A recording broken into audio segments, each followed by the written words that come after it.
संपूर्ण प्राणियों की प्राण और संपूर्ण प्राणियों के प्राण का संचयन करने वाली प्राण गौ माता, ये आवश्यकता आज पड़ी है।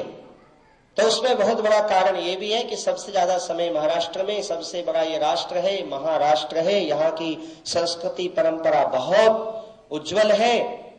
ऐतिहासिक और आधुनिक काल में भी ये आज भी उतना संपन्न सुसंस्कृत प्रदेश है, गौरवमय गरिमामय प्रदेश है। और जब जब देश में संकट आया है, जब जब चाहे आजादी की लड़ाई हो, चाहे मुगल काल की लड़ाई हो, चाहे इस देश के अंदर चलने वाले जितने भी आंदोलन रहे हो, महाराष्ट्र की भूमिका अपने आप में क्रांतिकारी भूमिका रही है, अपने आप में गौरवमयी भूमिका रही है। इसलिए इस मराठ परंपरा को, इस शिवाजी महाराज के प्रांत को हम नमन करते हैं। और साथ ही साथ एक ऐसे संदेश को भी यहाँ पे मैं रोपित करता हूं जो आज से लेकर संपूर्ण महाराष्ट्र में यात्रा का विषय बन के रहेगा कि इस देश के अंदर आज गौमाता की रक्षा का विषय जब हम करते हैं तो कुछ गिने चुने प्रांतों का नाम उंगलियों में गिना जा सकता है, जिसमें हम आंध्र प्रदेश को गिनते हैं, जहां अलकबीर कतलखाना हैदराबाद जो गौमाता की हत्या का केंद्र है। तो दूसरे चरण में यदि नाम गिना जाएगा तो महाराष्ट्र का गिना जाएगा। ये इस गौरवमयी परंपरा को एक झटका है, इस प्रदेश की संस्कृति का एक कलंक है कि हमारे महाराष्ट्र में, इतने बड़े महाराष्ट्र में, जहां जीजाबाई के संस्कार से शिवा जैसा पुत्र ने जन्म लिया, जहां के वीर लोगों ने इस देश के सरहद को, इस देश की माटी को सदा विदेशियों के चुंगल से छुड़ाने के लिए प्राण प्रण लुटा दिया, जहां के तलवार भाला और शिंगों में बने हुए अस्त्र शस्त्रों ने कभी जंग न लगने का संकल्प लिया, जहां के हर हथियार में, हर शस्त्र में दुश्मनों का रक्त सदा ताजा रहता है, जहां वीरांगनाओं ने तिलक लगाकर अपने भावी ननिहालों को भी मैदानों में उतार दिया, जहां की रणचंडियों ने दुर्गा का रूप धारण करके दुष्टों का समन करने के लिए नाना प्रकार के वीरांगनाओं का वेश धारण किया, जहां की सती स्वाति माताओं ने जौहर करके अपने सतीवत धर्म से इस देश को समुत्पन्न किया हो, आज उसी प्रांत महाराष्ट्र प्रांत के ऊपर बहुत बड़ा धब्बा लगा है। खाऊन पिऊन वाढवलं, शिकवलं, आज ते म्हातारे झाले, त्यांच्याने काम होत नाही, त्यांच्यापासून काही उत्पन्न नाही, म्हणून त्यांना पण काय तुम्ही असंच कत्तलीसाठी पाठवणार का? मी माझ्या एका मित्राच्या गावी गेलो होतो.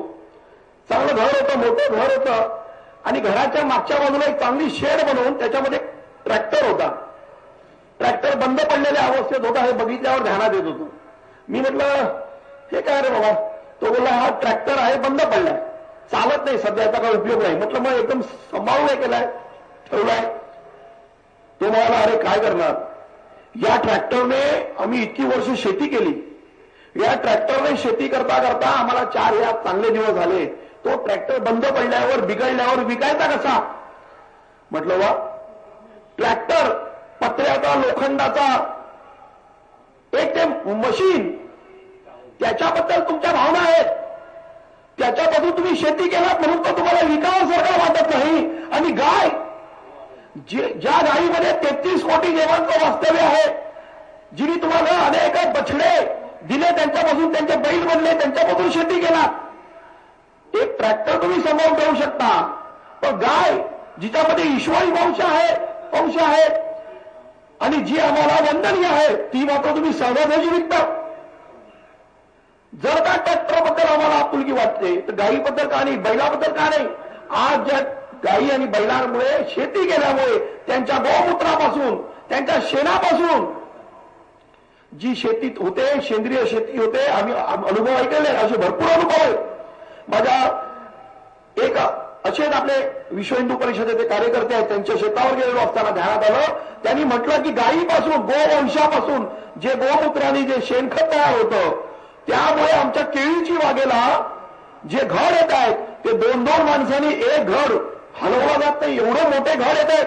फळाचं साईज वाढलंय, प्रमाण वाढतंय आणि ते फळं खाऊन, ते अन्न खाऊन सर्वांची तब्येत सुद्धा सुदृढ होते.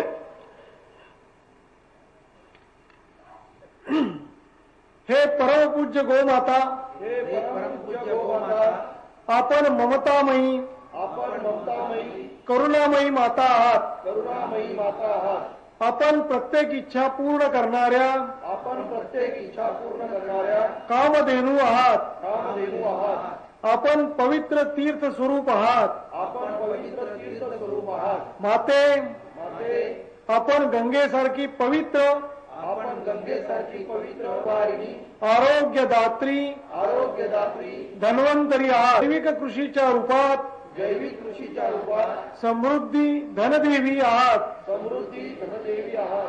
परमपूज्य गोमाते, परमपूज्य गोमाते, भारत माता व आपल्या पूर्वजांचे स्मरण करून भारत माता व आपल्या देवतांचे स्मरण करून मी प्रतिज्ञा करत आहे की मी प्रतिज्ञा करत आहे की मन, मन, वचन, वचन, कर्माने आपली तसेच कर्माने आपली तसेच आपल्या नैसर्गिक पवित्रता, ग्राम ग्राम यांची सुरक्षा, यांची सुरक्षा, त्याचे संवर्धन त्यांचे संवर्धन तसेच सेवेसाठी तसेच सेवेसाठी सदैव सक्रिय राहून सदैव सक्रिय राहून समाजात आपली पुन्हा प्रतिष्ठापना स्थापन करीन. समाजात आपली पुन्हा प्रतिष्ठा स्थापन करी.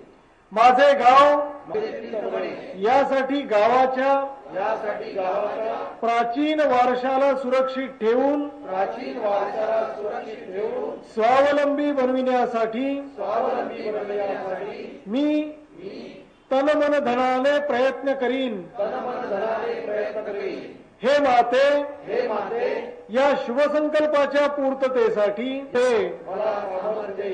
गौ माता की जय. वंदे गो मातरम. गौ माता की जय. भारत माता की जय.